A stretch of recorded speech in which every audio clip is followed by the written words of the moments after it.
आज की इस वीडियो में बात करने जा रहे हैं मेल रिप्रोडक्टिव सिस्टम, जो हम 3D एनिमेशन के साथ जो देख रहे हैं, एक न्यू सीरीज जो है 3D एनिमेशन के साथ देख रहे हैं, उसमें जो हम आज बात करेंगे male reproductive system. Male reproductive system में हम जो है आपको पूरे डिटेल में जानकारी देंगे मेल रिप्रोडक्टिव सिस्टम। जो आपको जो ये मेल रिप्रोडक्टिव सिस्टम जो होता है एक यूनिसेक्सुअल होता है। यूनिसेक्सुअल कहने का मतलब जो है ये एक सेक्स प्रेजेंट रहेगा, यानी कि आपको बाइसेक्सुअल नहीं कह सकते, यानी कि मेल और फीमेल सेपरेट होता है। जो मेल और फीमेल अलग अलग होता है, जिसमें यूनिसेक्सुअल कहने का मतलब ये हुआ कि मेल अलग होगा और फीमेल अलग होगा। और बाइसेक्सुअल कहने का मतलब मेल और फीमेल एक ही बॉडी में जब मेल और फीमेल दोनों पाया जाता है तो उसको बाइसेक्सुअल बॉडी बोलते हैं।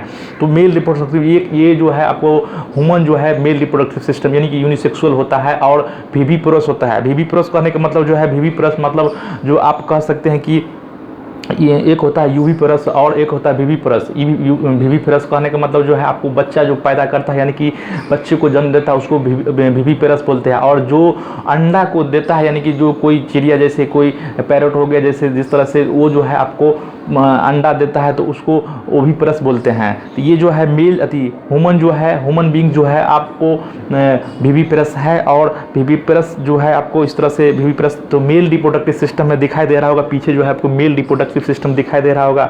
मेल रिप्रोडक्टिव सिस्टम में तो सेक्स ऑर्गन जो होता है, सेक्स ऑर्गन जो होता है टू टाइप का सेक्स ऑर्गन होता है, एक मेल और फीमेल, एक मेल सेक्स ऑर्गन और फीमेल सेक्स ऑर्गन। तो मेल जो है आपको मेल में जो है आपको टेस्टिस होगा और फीमेल में जो है ओवरी होगा। मेल में आपको दिखाई दे रहा होगा मेल और फीमेल में ओवरी, फीमेल में ओवरी और मेल में टेस्टिस। तो ये जो है सेक्स टेस्टिस में जो है आपको टेस्टिस को जो है मैग्नीफाई करके देखें तो एक टेस्टिस में जो है आपको पाउच लाइक स्ट्रक्चर होता है, स्क्रोटम की तरह होता है और एक बैग की थैली की तरह लटका होता है। और ये जो होता है 2 से 2.5 डिग्री टेम्परेचर, यानी कि ये टेस्टिस है, ये जो दिखाई दे रहा है टेस्टिस है। टेस्टिस में जो है 2 से 2.5 डिग्री टेम्परेचर लोअर होता है। हमारे बॉडी का टेम्परेचर होता है 37 डिग्री सेल्सियस होता है, तो वो जो है 2 से 2.5 डिग्री टेम्परेचर होने के कारण जो है एक टेस्टिस जो है पाउच लाइक स्ट्रक्चर में ओवल शेप होता है, वो जो है लटका होता है नीचे, उसके स्क्रोटम बोलते हैं। पूरे को जो पाउच लाइक स्ट्रक्चर होता है उसको स्क्रोटम बोलते हैं। हमारे बॉडी में जो है 2 टेस्टिस पाया जाता है, तो एक टेस्टिस में जो है आपको उसका लेंथ देखें तो उसका लेंथ उसमें जो है आपको टेस्टिस में एक टेस्टिस में जो है आपको 250 कंपार्टमेंट पाया जाता है। और एक उसके ऊपर जो आपको दिखाई दे रहा है ये टेस्टिस है, ओवल शेप का होता है। ये टेस्टिस ओवल शेप का स्क्रोटम पूरे के स्क्रोटम बोलते हैं और बीच वाला को हम टेस्टिस बोलते हैं। टेस्टिस जो है आपको इस तरह से जो है एक लेंथ 4 से 5 सेंटीमीटर लेंथ होता है, लंबाई होता है। और विड्थ जो होता है उसका 2 से 3 सेंटीमीटर जो होता है, उसका विड्थ जो होता है लेंथ हो गया, ये 4 से 5 सेंटीमीटर लेंथ हो गया। उसके बाद जो है आप इसमें जो है विड्थ देखेंगे, विड्थ जो है आपको 2 से 3 सेंटीमीटर होता है। आपको एक मैग्नीफाई करके देखें टेस्टिस को तो इस तरह से दिखाई देगा। इसमें जो है तो एक टेस्टिस में 250 कंपार्टमेंट इस तरह से जो एक कंपार्टमेंट और ऐसे 250 कंपार्टमेंट पाया जाता है, उसको टेस्टिकुलर लोबूल बोलते हैं। टेस्टिकुलर लोबूल बनता है। प्रत्येक कंपार्टमेंट में जो है आपको 1 से 3 ट्यूबूल पाया जाता है, जो 1 से 3 ट्यूबूल यानी कि हाईली कोइल्ड सेमनीफरस ट्यूबूल यानी कि उसको टेस्टिकुलर लोबूल पाया जाता है। वो जो है स्पर्म को प्रोड्यूस करता है, यानी कि एक टेस्टिस में 250 कंपार्टमेंट पाया जाता है और एक टेस्टिस में 250 कंपार्टमेंट पाया जाता है। तो 2 टेस्टिस है तो 500 कंपार्टमेंट पाया जाएगा। और एक कंपार्टमेंट में जो है 1 से 3 हाईली क्वाइल्ड सेमनीफरस ट्यूबूल होता है। सेमनीफरस ट्यूबूल 1 से 3 सेमनीफरस ट्यूबूल होता है जो स्पर्म को प्रोड्यूस करता है और जो स्पर्म को 3 ट्यूबूल होता है। और उसमें जो है सेमनीफरस ट्यूबूल में जो है आपको सेमनीफरस ट्यूबूल में जो है 1 से 3 सेमनीफरस ट्यूबूल में जो है 2 प्रकार का सेल पाया जाता है। एक जर्म सेल पाया जाता है, एक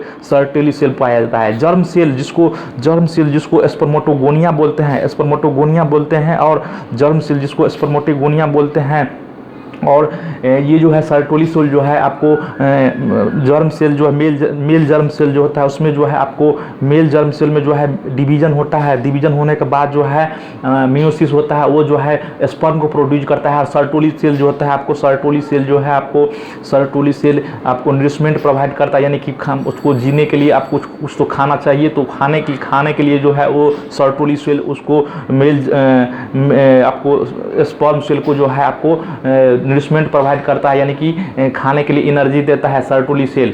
तो इस तरह से हम देखें कि एक टेस्टिस में जो है 250 कंपार्टमेंट पाया जाता है। 250 कंपार्टमेंट यानी कि एक कंपार्टमेंट जिसको टेस्टिकुलर लोबुल बोलता है, एक टेस्टिकुलर लोबुल में जो है आपको 1 से 3 हेलिक्वाइल पाया जाता है। 1 से 3 हेलिक्वाइल में जो है आपको 2 प्रकार का सेल मिलता है, एक जर्म सेल, एक सर्टोली सेल। जर्म सेल जिसको स्पर्मेटोगोनिया बोलते हैं, जिसमें स्पर्मेटोगोनिया यानी कि जर्म सेल में जो है म्यूसिस होगा, तो म्यूसिस होकर के जो है आपको स्पर्म को प्रोड्यूस करेगा। और उसके बाद जो है एक सर्टोली सेल जो होता है, सर्टोली सेल जो नरिशमेंट प्रोवाइड करता है, उसको भोजन प्रोवाइड करता है मेल जर्म सेल को, और उससे ग्रो होता है। उसके बाद जो है आपको सीधे फीमेल के आपको आगे जो है आपको दूध 3 प्रकार के ग्लैंड भी पाया जाता है।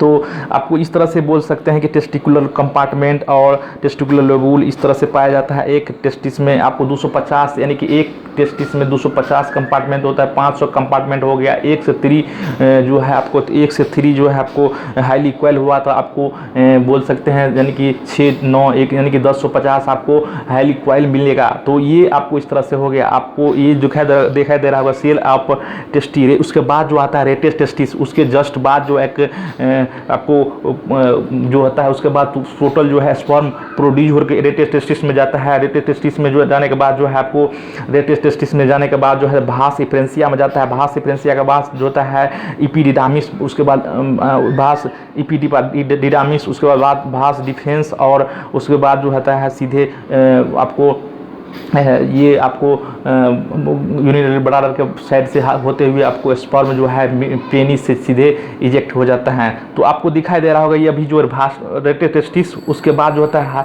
भास इफ्रेंसिया, उसके बाद सीधे पाइप आता है नीचे आता है, उसके बाद जो है भास इफ्रेंसिया, और उसके बाद जो होता है सीधे भास इफ्रेंसिया से जो है आपको ब्लैडर के पास जाएगा। तो आपको ये यहाँ पे जो है आपको डक्ट जो है एसेसरी डक्ट बोलते हैं इसको। रेटेस पूरे स्पर्म जो है टोटल निकल के जो है आपको सेमिनिफरस ट्यूबुल से जो सारा स्पर्म निकल के जो है रेटेस टेस्टिस में जाता है। रेटेस टेस्टिस के बाद जो है सीधे इपीडिडामिस में जाता है। इपीडिडामिस में जो है 3 पार्ट होता है। इपीडिडामिस में 3 पार्ट होता है, बात करेंगे आगे। इपीडिडामिस में 3 पार्ट होता है, तो भास इफ्रेंसिया और इपीडिडामिस, भास इफ्रेंसिया, ये होते हुए सीधे आपको ब्लैडर से नीचे हुए पेनिस के नीचे निकल जाता है। इसके ऊपर में जो है आपको यहाँ जो है रेटेस टेस्टिस आपको अभी दिखाई दे रहा होगा। रेटेस टेस्टिस आपको जो चमकता हुआ दिखाई दे रहा होगा, ये रेटेस टेस्टिस है। उसके बाद भास इफ्रेंसिया है, भास इफ्रेंसिया, उसके बाद आता है स्पर्म। रेटेस टेस्टिस के बाद रेटेस टेस्टिस के बाद भास इफ्रेंसिया में स्पर्म जाता है, उसके बाद इपीडिडामिस में जाता है, इपीडिडामिस के बाद भास इफ्रेंसिया में जाता है, भास इफ्रेंसिया में जाता है, और सीधे आपको सीधे आगे जाके वो निकल जाता है स्पर्म। तो इस तरह से ये है अभी जो चमक रहा है जो इपीडिडामिस है। इपीडिडामिस आपको एक लॉन्ग क्वाइल लाइक स्ट्रक्चर होता है। इसमें 3 पार्ट होता है। इसमें 3 पार्ट क्या होता है,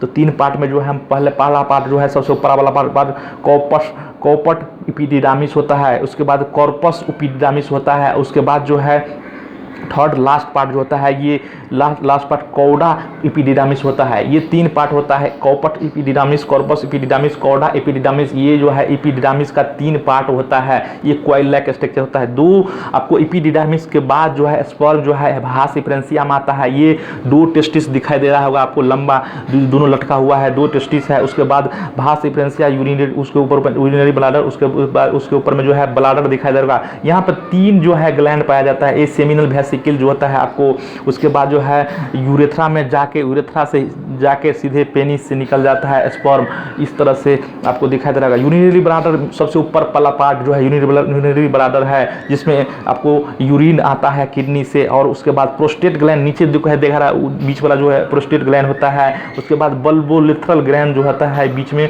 नीचे कोना पर जो है आपको बल्बोलिथरल ग्लैंड मिलेगा। यूरेथ्रा से यूरेथ्रल, जिसको बीच में जो चमक रहा है पार्ट, वो जो यूरेथ्रल मीटस बोलते हैं। उसके बाद ये यूरेथ्रा है बीच वाला पार्ट, जहाँ से आपको यूरिन और स्पर्म दोनों रिलीज होता है। एसेसरी ग्लैंड में जो आता है यहाँ पर 3 ग्लैंड पाया जाता है। सेमिनल वेसिकल जो है चमक रहा है, सेमिनल वेसिकल, उसके बाद प्रोस्टेट ग्लैंड, उसके नीचे जो होता है बल्बोलिथरल ग्लैंड पाया जाता है।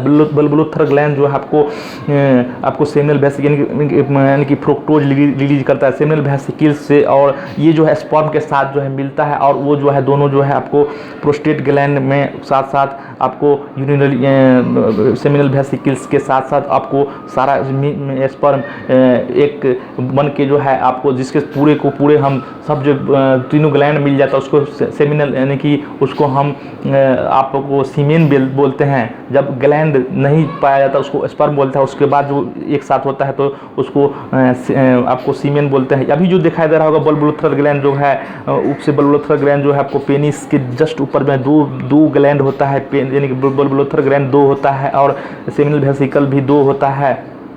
और जो है ये जो आपको पेनिस दिखाई दे रहा है, पेनिस जो आपको दिखाई दे रहा है, पेनिस में जो है लास्ट वाला पार्ट जो आता है ग्लांस पेनिस होता है। ये जो है आपको फर्टिलाइजेशन के समय जो आपको उस समय में ये जो है भेजाने के अंदर प्रवेश करता है। तो ये आपको 4 स्किन इसके ऊपर में जो है 4 स्किन होता है। ये 4 स्किन जो है आपको इस तरह से इरेक्शन प्रोवाइड करता है। इसमें तो है दो सेल पाया जाता है, 2 सेल उसके अंदर, यानी कि एक स्पर्म को क्रॉस सेक्शन एरिया काटे तो 2 सेल पाया जाता है उसके अंदर। तो इस तरह से जो है ग्लांस पेनिस जो लास्ट वाला पार्ट जो दिखाई दे रहा होगा ये ग्लांस पेनिस है। ये ग्लांस पेनिस उसके बाद जो है ग्लांस पेनिस, उसके ग्लांस पेनिस से सीधे स्पर्म जो है इजेक्ट हो जाता है, यानी कि इजेक्ट होता है। उसके ऊपर जस्ट बल्बोथेरल ग्लैंड 2 बल्बोथेरल छोटा बल्बोथेरल ग्लैंड पाया जाता है। उस ये जो आपको, अगर आप लोगों को ये वीडियो पसंद आता है तो चैनल को सब्सक्राइब करें और दोस्तों का साथ शेयर करें, जिससे कि आपको इसी टाइप का ये 3D एनिमेशन टाइप का सीरीज है। इसमें जो है आपको पूरे के पूरे 3D में आपको समझाएंगे। उसके बाद जो है एक NCERT बेस्ड जिसमें आपको एक सीरीज और चलता है, जिसमें आपको पूरे NCERT का पॉइंट लिया जाता है और उसमें पूरी अच्छी तरह से उसको समझाया जाता है। तो आई होप आप लोगों को पसंद आया होगा। वीडियो पसंद आए तो दोस्तों के साथ ज़्यादा से ज़्यादा शेयर करें, जिससे आपको लगे कि NCERT यानी कि आपको बायोलॉजी रटने वाला नहीं, आपको समझने का सब्जेक्ट है। इसी तरह से हम आपको प्लांट फिजियोलॉजी, ह्यूमन फिजियोलॉजी में अभी प्रवेश कर चुके हैं। तो ये अभी जो डाइजेशन ऑब्जर्वेशन के बाद जो है ह्यूमन रिप्रोडक्शन में हम प्रवेश कर चुके हैं। उसके बाद जो है स्क्रिप्टिव सिस्टम लेंगे।